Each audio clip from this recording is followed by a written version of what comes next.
How to find the name of the song on YouTube Shorts. Hello everyone, welcome back to our channel. So today in this video, we're going to discuss about finding the name of the song on YouTube Shorts. So now let's get started. First of all, you need to go ahead and open Shorts in the YouTube app. Tap on the music icon at the bottom right. And there you will see the name of the song or the track in most of the videos or music videos that has been uploaded.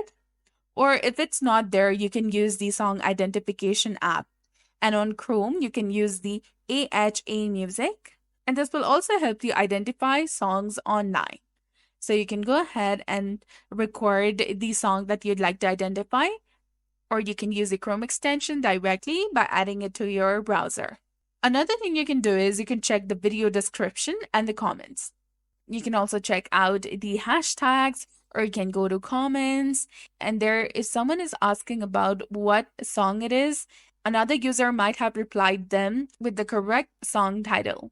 You can also use the online services like AHA Music, Midomi, or audiotag.info to upload or hum an audio clip. And you can also ask for help on subreddits like name that song or what this song is and all. So that's it for this video. I hope you found it helpful. If you did, please like, share, and subscribe. Thanks for watching, and we'll see you again in the next one.